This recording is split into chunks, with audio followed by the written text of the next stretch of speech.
अस्सलाम वालेकुम नाजरीन, आपके program mind and body with doctor Asim Shah के साथ आपका मेज़बान डॉक्टर आसिम शाह हाजिर है।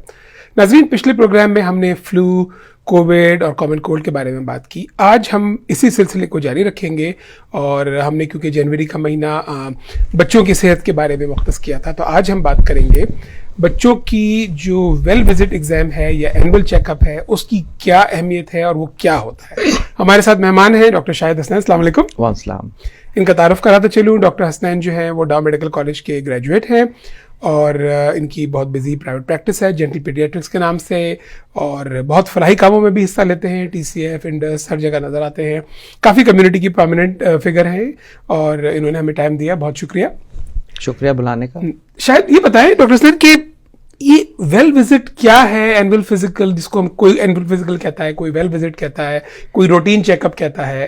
पहले तो ये बताएं कि क्या है क्या। हाँ। ताकि मैंने देखा है कि देसी कम्युनिटीज में, पाकिस्तानी कम्युनिटीज में इतनी इस बारे में अवेयरनेस नहीं है। हम डॉक्टर के पास जब जाते हैं जब हम बीमार हो, बुखार हो, खांसी हो, प्रॉब्लम हो। हाँ। लेकिन आम हालात में नहीं। तो पहले तो ये बताएं कि यह है क्या। जी, इसकी मिसाल इस तरह दूं कि आप जब नई गाड़ी खरीदते हैं तो उसके ऑयल चेंज कराने के लिए जाते हैं, मेंटेनेंस के लिए जाते हैं। लेकिन नई गाड़ी तो आजकल खुद ही रिमाइंडर दे देती है कि आप जाएं इस चीज के लिए। लेकिन अगर आप ऑयल चेंज ना कराएं तो क्या होता है, इंजन बैठ जाती है ना, तो इसको प्रिकॉशनरी मेजर कहते हैं। तो इतनी वैल्यू है जितनी कि आप गाड़ी का ऑयल चेंज करते हैं या टायर प्रेशर देखते हैं। ठीक है। जैसे आपके पास एक न्यूबॉर्न है, घर में पैदाइश हुई, सब कुछ ठीक है, तो आपके जहन में बात आती है कि बच्चा चूंकि मेरा सेहतमंद है तो मुझे डॉक्टर के पास जाने की जरूरत नहीं है। अनफॉर्चुनेटली ये अंडरस्टैंडिंग गलत है। आपको रेगुलरली जाना पड़ेगा डॉक्टर के पास। यानी बच्चा पैदा हुआ 1 हफ्ते के अंदर पहली विजिट ड्यू हो जाती है। 1 हफ्ते के अंदर विद इन अ वीक। आमतौर से 3rd या 4th डे हम बच्चे की फर्स्ट चेकअप करते हैं। और वो इसलिए करते हैं क्योंकि बच्चे कुछ बता नहीं पाते हैं कि हमें क्या हो रहा है, हमें सर में दर्द है, हमें नाउजिया फील हो रहा है, पेट में ममोड़ हो रहा है, क्या हो रहा है। तो पहली विजिट की अपनी अहमियत है। फिर इस तरह हम उसको वक्फे से बुलाते हैं। तो जैसे छोटे बच्चों में क्या हम देखते हैं कि उनकी ग्रोथ नहीं हो रही, वजन नहीं पकड़ रहे वो, तो माँ बाप को तो पता नहीं लगेगा कि बच्चे, लेकिन आप कंपेयर कर सकते हैं। जी हाँ, ना ही है कि हम वेट उनका नोट करते हैं, बल्कि हम ग्राफ पे डालते हैं और फिर हम पैटर्न देखते हैं कि ग्राफ किस पैटर्न से ऊपर की जानिब जा रहा है। तो बहुत सारी बीमारियां हम सिर्फ ग्राफ देके बता देते हैं कि बच्चे को ये बीमारी अब लग गई है। तो वेल चेकअप पे जरूर ले जाए अपने बच्चों को। So, वेल चेकअप पे जरूर। इस साल में 1 दफा होता है या? अच्छा सवाल है। नहीं, साल में कई दफा था छोटे बच्चों में। तो हाँ, जैसे जो फर्स्ट ईयर ऑफ लाइफ में जो पैटर्न है कि एक तो इमीडिएटली आफ्टर बर्थ, फिर विदिन 7 डेज, फिर आपको 2 वीक्स पे जाना पड़ता है, क्योंकि 2 वीक पे एक ब्लड टेस्ट ड्यू होता है बच्चों का। उसके बाद फिर 2 months, 4 months, 6 months, 9 months, 12 months. तो 1 हफ्ते के अंदर 3-4 दिन में, फिर 2 हफ्ते में, फिर 2 महीने, 4 महीने, 6 महीने, 9 महीने और साल में। और इन विजिट्स में आपको वैक्सीन भी लगते हैं सिवाय 9 महीने की विजिट। तो हर विजिट में कोई ना कोई वैक्सीन लग रहा है। 2 मंथ्स पे, 4 मंथ्स में, 6 मंथ्स पे हम एक सेट ऑफ शॉट्स करते हैं और उनकी सीरीज कंप्लीट करते हैं। ठीक है। फिर आप 9 महीने पे भी जाते हैं जिसमें सिर्फ हम चेकअप करते हैं, और फिर 12 महीने में आपको 4 शॉट्स लगते हैं और आपके खून टेस्ट ड्यू हो जाता है।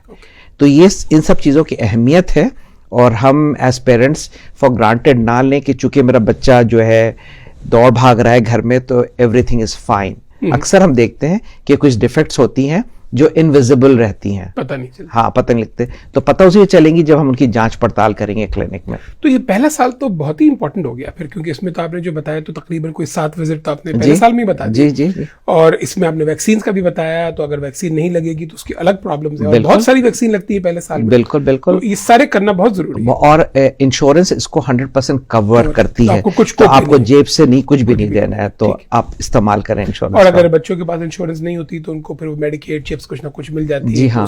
और प्लस हमारे शहर में अल्हम्दुलिल्लाह चंद क्लिनिक्स ऐसे हैं जो पैसे नहीं लेते हैं, तो आप हर जगह कुछ ना कुछ इंतजाम। ये प्रोग्राम हमारा पूरे नॉर्थ अमेरिका में जाता है। जी। तो ये हो गया। अच्छा, 1 साल के बाद फिर क्या फ्रीक्वेंसी होगी? फिर उसके बाद हम 15 महीने पे चेक करते हैं, 18 महीने पे, 24 महीने पे, 30 महीने पे, और उसके बाद 3 साल, 4 साल, 5 साल, फिर 1-1 साल थोड़ा आहिस्ता आहिस्ता कम। तो ये सारी जो है, जब आप डॉक्टर के पास जाते हैं, अगर अच्छा पीडियाट्रिशियन है तो वो आपको एक चार्ट मेरा ख्याल दे देगा, लिख के बता देगा कि ये आपकी विजिट है। जी। जब आप पिछली विजिट को जाएंगे तो वो अगली विजिट के बारे में आपको बताएंगे। बिल्कुल। ना ही कि हम बताते हैं, बल्कि हम उनको आगाही देते हैं कि अब आप क्या एक्सपेक्ट करेंगे बच्चे में इन टर्म्स ऑफ माइलस्टोन्स, कि बच्चा अगला स्टेप क्या करेगा या क्या लेगा, कब बोलना शुरू करेगा, ठीक है, कब उसकी अंडरस्टैंडिंग डेवलप होगी, कब आपसे कम्युनिकेट करेगा।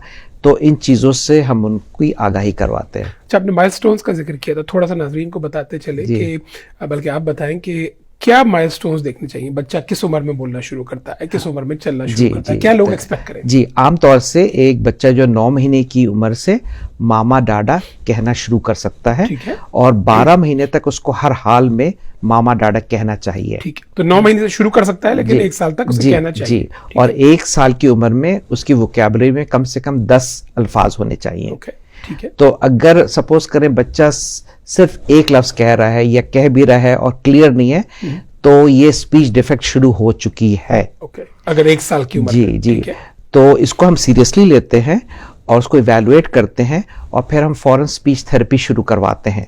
अगर नहीं करवाएंगे तो प्रॉब्लम क्या आती है कि जब वो 5 साल की उम्र में स्कूल में इंटर होते हैं तो बच्चे को चैलेंजेस फेस करने पड़ेंगे। ठीक है, वो बच्चा जो है मेन स्ट्रीम में मर्जिन नहीं कर पाएगा। हाँ, ठीक है, और स्पीच डिफेक्ट ऐसी चीज है कि आपने अगर उसको छोड़ दिया तो आमतौर से खुद से नहीं सही होती है। हाँ, स्पीच थेरेपी जरूरी है, बहुत और जरूरी स्पीच थेरेपी अवेलेबल है, ऐसा नहीं है कि नहीं है, आप जा सकते हैं। बहुत बिल्कुल, speech और therapist अच्छी बात है कि अगर speech therapy sessions parents attend कर रहे हैं तो वो भी स्पीच थेरेपिस्ट बन सकते हैं।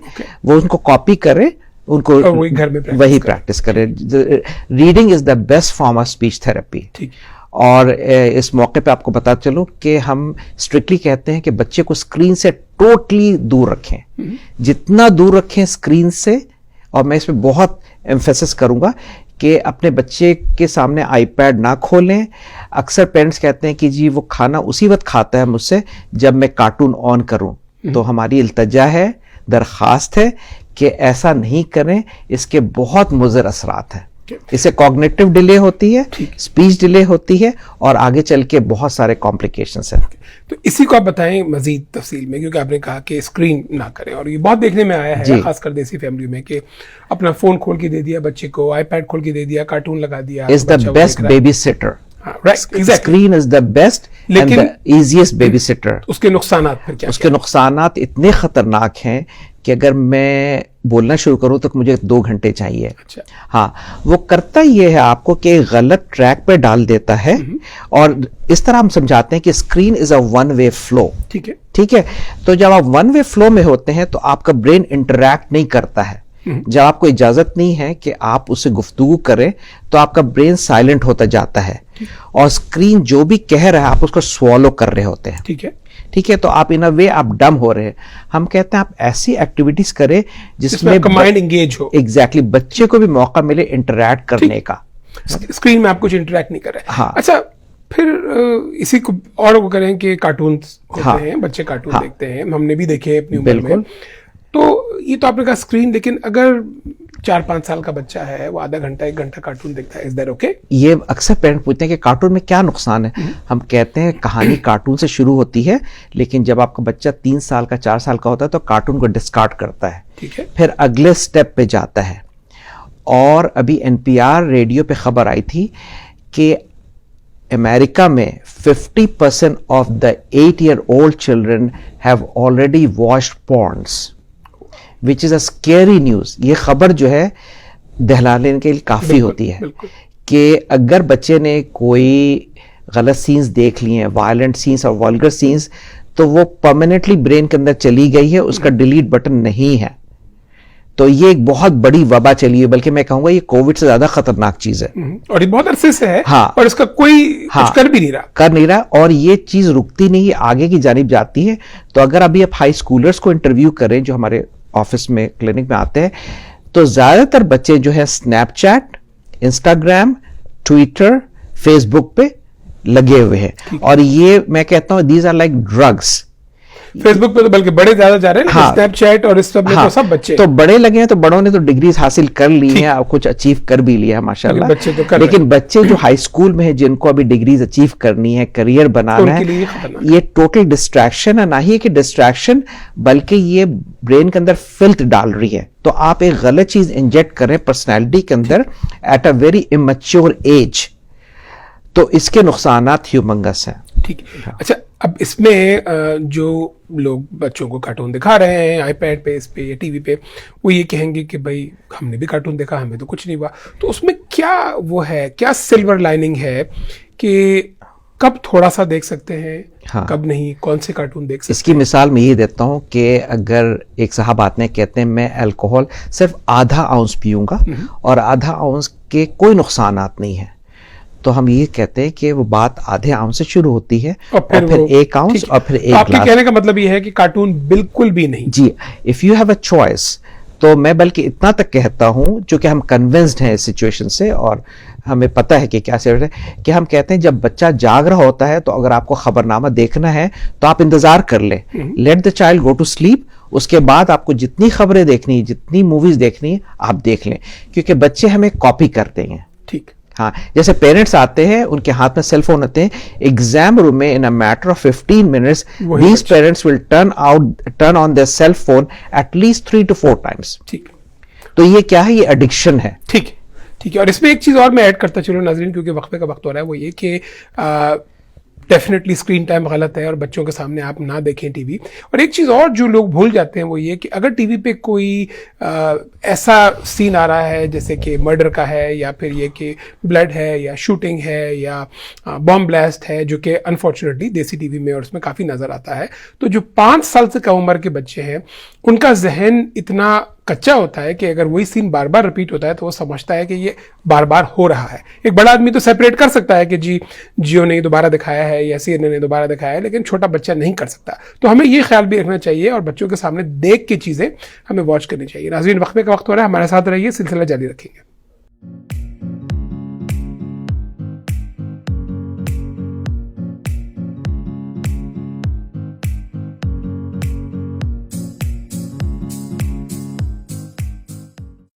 We have expanded our clinics from one small clinic to 7 community clinics across the greater Houston and Port Arthur areas. My name is Dr. Spencer Wood, and our goal is to provide high quality, affordable care for the community. इब्न सिना में primary care doctors के अलावा बहुत सारे specialist भी available है, जैसे कि cardiology, dermatology, psychiatry, podiatry, neurology, nephrology और दीगर स्पेशलिस्ट मौजूद है जो आपकी सेहत की टेक केयर कर सकते हैं। We are providing services like preventive care, including exams and dental cleanings. Counseling and psychotherapy, if medicine taken properly, can give a good life. इब्न सीना की सर्विसेज जो मेडिकल सर्विसेज से शुरू हुई थी वो एक्सपेंड हुई medical, dental, diagnostic, speciality care and mental health services. हमने specially mental health services since last 1 year से एक्सपेंड की है।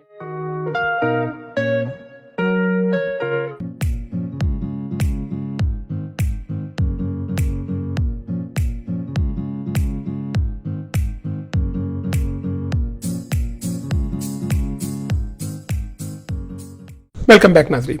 वक्फे से पहले हम बात कर रहे थे स्क्रीन टाइम की, कार्टून्स की। अच्छा, आपने ये तो हमें माइलस्टोन्स बता दिए, अब चलने के बारे में बताया कि किस एज में बच्चा चलता है और ना चले तो। जी, बच्चे को आमतौर से 12 महीने की उम्र में चलना शुरू करना चाहिए। बाद बच्चे थोड़े डिलेड होते हैं, वो 13 साढ़े 13 महीने तक जा सकते हैं, लेकिन हाँ दैट्स ओके। लेकिन कोई बच्चा अगर 14 महीने का हो गया है और चल नहीं रहा है तो उसकी इवैल्यूएशन की जरूरत है। और चलने की डेफिनेशन आपकी बगैर सहारे के? बिल्कुल बगैर सहारे के, इंडिपेंडेंट, विदाउट एनी सपोर्ट। अच्छा, कई माँ बाप ये भी देखने में आया कि बच्चों को प्रैक्टिस करा रहे हैं पकड़ पकड़ के चलाने की, उससे कुछ फायदा होता है या बच्चा खुद चलता है? हाँ, वो एक तरह का जंप स्टार्ट है, बूस्टर है। लेकिन एक और बात ऐड करो यहाँ पे कि कभी भी बच्चे के लिए वॉकर नहीं खरीदें। पाकिस्तान में बहुत कॉमन है, यहाँ पे बहुत कम नजर आता है, मिलता है लेकिन कम नजर आता है। तो अगर आपको किसी ने गिफ्ट में वॉकर दिया है तो एक्सेप्ट ना करें, क्योंकि वॉकर से गेट एबनॉर्मेलिटी हो जाती है फॉर लाइफ टाइम। ठीक है, वो डिस्टॉर्ट कर देती है गेट को, क्योंकि गेट आप खुद से सीखते हैं। तो बेहतर है कि तो गेट बैन क्यों नहीं होता? ये बैन इसलिए नहीं होता कि इस पे बहुत लोगों ने तवज्जो नहीं दी है और बहुत लोगों को पता नहीं है। गवर्नमेंट लेवल पे जो लोग हैं, लेकिन वॉकर यूज नहीं करना। वॉकर कभी नहीं। आप जंपर यूज कर सकते हैं लेकिन वॉकर कभी नहीं। जंपर ये है जिसमें व्हील्स नहीं होंगे, आप बच्चा उस पर बैठा हुआ और उस पर जंप लगा रहा है, तो दैट्स परफेक्टली ओके, लेकिन walker should never be used. ठीक, सही है। अच्छा, और इसी सिलसिले में अगर हम बात कर रहे हैं तो पैसिफायर के बारे में बताएं। हाँ, पैसिफायर के बारे में हम पीडियाट्रिशियन बहुत अगेंस्ट थे टिल 10 years ago, लेकिन अब नई स्टडीज आई हैं, तो अब हम पैसिफायर के फेवर में है, क्योंकि वो सिट्स को प्रिवेंट करती है और बच्चे को काम रखती है, पेरेंट्स को भी काम रखती है। तो पैसिफायर अगर आपने खरीदना तो आप खरीद लें। पैसिफायर लेकिन बच्चे के लिए है, पेरेंट्स के लिए नहीं है। और किस उम्र तक pacifier? Pacifier till the age of 12 months। हाँ, 12 months के बाद आप डिस्कार्ड कर दें। हाँ, अगर कोई बच्चा 15 महीने तक है, अगर आप कंटिन्यू करेंगे तो फिर हमने देखा माइलस्टोन्स पे असरात पड़ते हैं, बच्चा रिटार्डेड रहता है, थोड़ा बिहाइंड हो जाता है। ठीक है, लेकिन ये तो एब्सोल्यूट फिगर्स हैं, अगर थोड़ा बहुत आगे पीछे हो, थोड़ा बहुत आगे तो पीछे, जी जी। अच्छा, अब वापस आते हैं अपने टॉपिक पे, जो कि एनुअल फिजिकल, ये वेल विजिट एग्जाम। तो ये बताएं कि इससे क्या अचीव हो सकता है, या क्या इसका मकसद? एक तो हमने वैक्सीनेशन बताई, दूसरा आपने रेगुलर चेकअप बताया, फिर आपने माइलस्टोन्स बताए। अब जो लोग ये नहीं करा रहे, तो उनको हम कैसे इनकरेज करें कि देखें, आपको वैक्सीन भी लगेगी, आपको माइलस्टोन्स भी पता चलेंगे, आपके बच्चा अगर किसी चीज में पीछे है तो आपको मदद मिल सकती है। आपने स्पीच की एग्जांपल दी, तो कैसे हम उन्हें? हाँ, देखिए, मैं इस तरह समझाता हूँ लोगों को कि देखिए, हम अमेरिकन सोसाइटी में रह रहे हैं। अमेरिकन सोसाइटी में एक टर्म जो होता है मेन स्ट्रीम, जैसे स्कूल में, कॉलेजेस में एक मेन स्ट्रीम है, एक मेन रेला है। तो एज अ पेरेंट हमारी कोशिश थी कि हमारा बच्चा उसमें फिट इन हो जाए और प्रोग्रेस करे। तो उसी वक्त फिट इन होगा जब वो ज़हनी तौर पे और जिस्मानी तौर पे फिट है। ठीक। फिट कब होगा? जब हम डॉक्टर के पास ले जाएंगे और डॉक्टर बताएगा कि अब आपका बच्चा बचपन से ही रखें, बचपन से रखें, क्योंकि लेट जाएंगे तो कई चीजें ऐसी होती हैं कि जो इरिवर्सिबल हो सकती है, मिस हो जाता है। जैसे बहुत चीजें होती है, जैसे एक छोटी सी मिसाल देता हूं। अभी पिछले दिनों मेरे पास एक बच्चा आया जिसकी उम्र थी 8 साल और उसका एक टेस्टिकल एब्सेंट है। ठीक है, अब ये एब्सेंट होना ये परेशान कुन बात है। एब्सेंट होने का मतलब वो टेस्टिकल एब्डोमेन के अंदर पड़ा हुआ है, जो कि कैंसर में कन्वर्ट हो सकता है। अब माँ बाप ने इसको नोट नहीं किया, माँ बाप ने नोट नहीं किया, माँ बाप ने कभी देखा भी नहीं उसको। तो इस तरह की बहुत मिसालें हमारे पास क्लिनिक पे होती है, जिससे पता लगता है कि एनुअल चेकअप बहुत अहम है। अच्छा, एनुअल चेकअप से पहले माँ बाप किसी तरह अपने आप को, ये बच्चे को प्रिपेयर कर सकते हैं? उन्हें क्या जी बिल्कुल, अगर बच्चा 5 साल या ज्यादा है तो विजिट से पहले माँ बाप को चाहिए अपने बच्चों से बातें करें कि कल हमने डॉक्टर साहब के पास जाना है, वो चेकअप करेंगे और बताएं कि चेकअप क्या होता है। क्योंकि अगर वो तैयार नहीं करेंगे तो बच्चा खौफजदा रहता है क्लिनिक, क्योंकि बच्चे के जहन में तो डॉक्टर से सुई का बिल्कुल फिर उसको लगता है एक कमरा है, उसमें हम सब बंद हैं, ये एक स्ट्रेंजर पर्सन है, पता नहीं हमारे साथ क्या हो ना हो। तो बल्कि डॉक्टर्स किट्स भी खिलौनों में आते हैं, तो अगर आप खरीद लें तो बहुत मुफीद है। हाँ, बच्चे मेंटली काम डाउन हो जाते हैं। ठीक है। अच्छा, स्कूल से भी कुछ इन्फॉर्मेशन लेनी चाहिए विजिट से पहले? जी हाँ, स्कूल में नर्सेज होती हैं, आप उनसे डिस्कस कर सकते हैं, लेकिन बहुत लिमिटेड इन्फॉर्मेशन आपको मिलेगी। ठीक है, लेकिन ये कि अगर स्कूल से कोई कंसर्न है, हाँ, तो वो जरूर बतानी चाहिए जी। जैसे स्कूल में रूटीन, अमेरिका में स्कूल में स्कोलियोसिस चेकअप होता है। हर स्कूल में बच्चों का स्कोलियोसिस चेकअप होता है, और अगर जो पीछे स्पाइन की हड्डी है जो स्ट्रेट होनी चाहिए, टेढ़ी है जी, वो थोड़ी बहुत भी टेढ़ी है, तो स्कूल की नर्स आपको एक लेटर देगी कि इनकी हड्डी टेढ़ी है, तो वो फिर वो स्लिप लेके हमारे पास आते हैं, तो हम फिर स्कोलियोसिस का इलाज करते हैं। ठीक है। अच्छा, इसमें आपने बताया कि बहुत सारी चीजें आप पकड़ सकते हैं, जिसमें आपने स्पीच का बताया, वॉकिंग और उसका बताया, कई और इलनेसेस भी आप पकड़ सकते हैं। जी हाँ, जो सबसे ज्यादा इलनेस जो छुपी रहती है हमसे, वो जहनी कैफियत है, खासतौर पर टीन एजर्स में। जो चूंकि हम लोग पाकिस्तान से, इंडिया से, बांग्लादेश से माइग्रेट होकर आए हैं, तो हम पेरेंट्स जो हैं वो हम देसी पेरेंट्स हैं, for lack of a better term हम देसी पेरेंट्स हैं। हमारे वैल्यूज डिफरेंट हैं, हमारी ब्रॉट अप डिफरेंट स्टाइल में हुई थी। हमारे बच्चे यहाँ पैदा होते हैं, उनका थॉट प्रोसेस डिफरेंट है। तो हमने ये देखा कि ये जो देसी पेरेंट्स हैं, ये बच्चों से कनेक्ट नहीं हो पाते हैं। तो जब कनेक्ट नहीं हो पाते हैं तो बच्चों में काफी सारी जहनी अमराज जन्म लेती हैं, जिसका पेरेंट्स को पता नहीं होता है। तो जब ये क्लिनिक में आते हैं तो हम कुछ क्वेश्चनियर्स बच्चों से भरवाते हैं और जांच पड़ताल करते हैं कि कोई जहनी तनाव, खिंचाव तो नहीं है।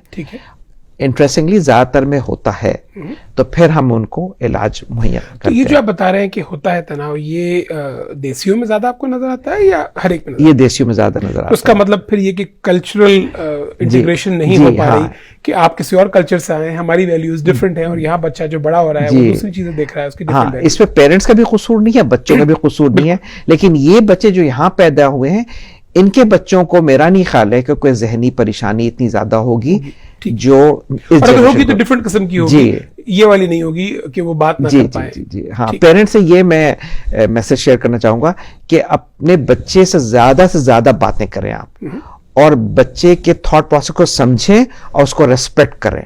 रेस्पेक्ट करना बहुत जरूरी है। ये आपने बड़ी अच्छी हाँ, बात की क्योंकि सिर्फ ये कि चूंकि ये मेरा बच्चा है और मैं सीनियर हूं, मैं जो मैं ज्यादा कहूं उसे लंबा करना हूं, है। मैं सही हूं, और मैं आपको बताऊं ज्यादातर पेरेंट्स गलत होते हैं, बच्चे सही होते हैं। Okay. और इस बात को पेरेंट्स एक्सेप्ट नहीं कर पाते क्योंकि जी। समहाउ हमारी अपब्रिंगिंग ऐसी नहीं होती कि जी, बड़ा आदमी गलत हो सकता है। हाँ, क्योंकि हमारे कल्चर में था ना कि parents are authority, parents are always right, तो वो एक चला रहा है। तो ओवरऑल ये वेल विजिट्स में आप किस किस्म की एडवाइस देते हैं बच्चों को कि क्या करें और क्या नहीं करें? आई एम श्योर डिफरेंट होती हाँ। होगी एज ग्रुप के हिसाब से। जी, मतलब हम जाहिर मतलब न्यूट्रिशनल एडवाइस देते हैं। ये आपने बड़ी अच्छी बात की क्योंकि ये भी देखा है कि माँ बाप मोहब्बत में बच्चों को बड़ा मीठा खिलाते हैं और फिर वजन उनके बढ़ जाते हाँ, हैं। ये भी आप तो हर वेल चेकअप में हम वेट लेते हैं, हाइट लेते हैं, और फिर ग्राफ पे प्लॉट करते हैं, फिर बीएमआई ग्राफ बनाते हैं। अगर बीएमआई आउट ऑफ रेंज है तो हम बताते हैं कि हम थोड़े फिक्रमंद हैं आपके बारे में, सही। क्योंकि अगर बीएमआई इसी तरह एबनॉर्मल रहा तो आपके हार्ट अटैक के चांसेस बहुत ज्यादा है, स्ट्रोक के चांसेस ज्यादा है, कोलेस्ट्रॉल के चांसेस ज्यादा है। तो हम वो शेयर करते हैं, और हम कभी भी किसी को लफ्ज मोटा नहीं इस्तेमाल करते हैं। हम ये भी नहीं कहते हैं कि आप ओवरवेट है। ठीक है। हम ग्राफ की तरफ उनकी तवज्जो दिलाते हैं और कहते हैं कि ये जो पॉइंट है ना, ये रेंज से बाहर निकल गया, चलें इस इसको हम कैसे पॉइंट range पे पे, इस लेके? पॉइंट को हम वापस लेकर आते हैं as a team. Let's make a team, और इस हम पॉइंट को नॉर्मल एरिया में लेकर आएंगे ताकि आपकी फ्यूचर सिक्योर हो जाए। तो हम एज अ टीम काम करते हैं, और कभी भी कोशिश करते हैं कि उसमें गिल्ट फील ना हो। बिल्कुल। ये और बड़ी कभी अच्छी हम ये बात नहीं कहते कि पेशेंट की आपकी प्रॉब्लम है, कहते हैं ये हमारी प्रॉब्लम है, We'll solve it together. we'll solve it together, we'll keep an eye, ताकि आपकी फ्यूचर अच्छी रहे। तो ये तो हो गया एपेटाइट की दूसरी तरफ। फिर कई बच्चे ऐसे भी आते हैं जिसको कि हम आम फेलियर टू थ्राइव कहते हैं, यानी कि वो वजन नहीं पकड़ पा रहे, तो उनके लिए भी आप यही सब करते हो? बिल्कुल। हमारे कल्चर में बच्चों को दूध बहुत ज्यादा पिलाया जाता है। जो छोटे बच्चे होते हैं 1 से 2 साल की उम्र में, वो निपल वाली बॉटल कंटिन्यू करते हैं और दिन में 6-6, 7-7 बॉटल मिल्क के पीते हैं। तो वो फिर न्यूट्रिशनल इम्बैलेंस हो जाती है, उन बच्चों को अनीमिया हो जाता है। अनीमिया का मतलब हीमोग्लोबिन गिर जाता है। तो हम उसको फौरन पकड़ते हैं और करेक्ट करते हैं, क्योंकि पेरेंट्स को नहीं पता होता। पेरेंट्स का ये कॉन्सेप्ट होता है कि ये कुछ नहीं खाता और दूध वाहिद गज़ा है, तो मैं दूध तो इससे मैं बंद नहीं कर सकता, मैं मुझे नहीं, इसको खाना। बिल्कुल। हाँ, किस उम्र में आप ग़िज़ा हाँ, शुरू तो करते हैं? At the age of 12 months एक मेजर चेंज आता है कि दूध की जरूरत जो है बॉडी में बहुत कम हो जाती है। ठीक तो आपको 14 आउंस की तकरीबन जरूरत है, मोर और लेस। ओके। तो जो तकरीबन 2 बोतल के हाँ, करीब 1.5 से 2 अगर वो बोतल हो गई। ठीक। हाँ, तो हम क्योंकि उससे पहले तो बच्चा बहुत दूध पीता है, सही। तो पेरेंट्स ये रियलाइज नहीं करते हैं कि अब हमें दूध कट बैक करना चाहिए, और solid तो की तरफ कंटिन्यू हो- करते हैं। ठीक, और और दूसरी यही वजह है कि बच्चा खाता नहीं है। तो पेरेंट्स ये नहीं समझ पाते कि क्यों नहीं खाता है। वो इसलिए नहीं खाता कि हमने दूध बहुत ज्यादा दे दिया है। सही। तो हम कहते हैं दूध को कम करें ताकि ग़िज़ा की मकदार बढ़ जाए। ठीक। अच्छा, फिर स्वीट्स, चॉकलेट्स, हाँ, डिजर्ट्स, उसका बहुत इजी हम वर्ड यूज करते हैं, प्रोसेस्ड फूड। ठीक है। हम कहते हैं ग्रोसरी शॉपिंग जो भी कर रहा है घर में, वो अपनी हैबिट चेंज कर ले। हम बच्चों को कभी नहीं कहते हैं कि ये नहीं खाओ, ये नहीं खाओ, क्योंकि वो इम्पॉसिबल। घर में चीज आएगी तो वो हाँ, खाएंगे। हम कहते हैं 2 जगहों पे आप कंसंट्रेट करें, एक रेफ्रिजरेटर पे और एक पेंट्री पे। ठीक। उस पे नजर रखें कि उसमें कैसी चीजें आपने रखी हुई हैं, और जो भी ग्रोसरी कर रहा है वो अपने आप को डिसिप्लिन करे कि कोशिश करें कि प्रोसेस फूड ना खरीदे। बच्चे को स्नैकिंग के लिए आप 4 स्ट्रॉबेरीज दे दें बजाय इसके कि पैक ऑफ कुकीज या पैक ऑफ चिप्स दें। ठीक, सही। और अगर आप फ्रूट्स देंगे तो वो बच्चे के लिए अच्छा बिल्कुल, है। नेचुरल। ठीक। तो ये सब चीजें आप वेल चेक में बताते well check में हैं। हाँ, बताते हैं बच्चे ना ही ये कि बल्कि अब हमें कुछ एक्स्ट्रा मेहनत करनी पड़ती है सोशल मीडिया के हवाले से। हमें बताना पड़ता है कि देखें आप अपना टाइम मैनेजमेंट किस तरह करें। बच्चों को बताना पड़ता है कि what is future, what is degree, what is job security. ये सारी चीजों का कॉन्सेप्ट हम बताते हैं, बहुत ब्रीफली बताते हैं, लेकिन टच जरूर करते हैं। और ये बताते हैं कि देखें आप जितना टाइम स्नैपचैट पे खर्च किया है, that's time investment. Ask yourself what are you getting in return. तो मैं बल्कि ये वर्ड भी यूज करता हूं, मैं कहता हूं you have to be little bit selfish. वो कहते हैं सेल्फिश की क्या माने? सेल्फिश की माने ये है कि आप अगर टाइम इन्वेस्ट कर रहे हैं ट्विटर पे, स्नैपचैट पे, टिकटॉक पे, तो you should ask yourself what did I get in return in terms of your future. ठीक है। तो ये बड़ी अच्छी अपनी बात बताई। नाज़रीन, हमारे प्रोग्राम का वक्त खत्म हो जा रहा है और डॉक्टर हसनैन ने हमें बहुत अच्छी बातें बताई। Well visit, well checkup, annual physical के बारे में, क्यों करवाना चाहिए, उससे क्या क्या फायदे हैं। और इनसे बात करके ये अंदाजा हुआ कि अगर आप अपने रेगुलर चेकअप्स कराते रहें पीडियाट्रिशियन के पास जाके, बच्चे को ले जाके, तो आप बहुत सारी कॉम्प्लिकेशन से बच सकते हैं। आपको माइलस्टोन्स पता चल सकते हैं, आप बहुत जो खतरनाक बीमारियां हैं या प्रॉब्लम्स हैं उनसे आप बच सकते हैं। प्रोग्राम हमारा देखते रहिए। हमारे स्पॉन्सर इब्न सीना का शुक्रिया एक बार फिर, और इसी तरह अगले प्रोग्राम में एक नए टॉपिक के साथ हाजिर होंगे। अगले प्रोग्राम तक के लिए अल्लाह हाफिज।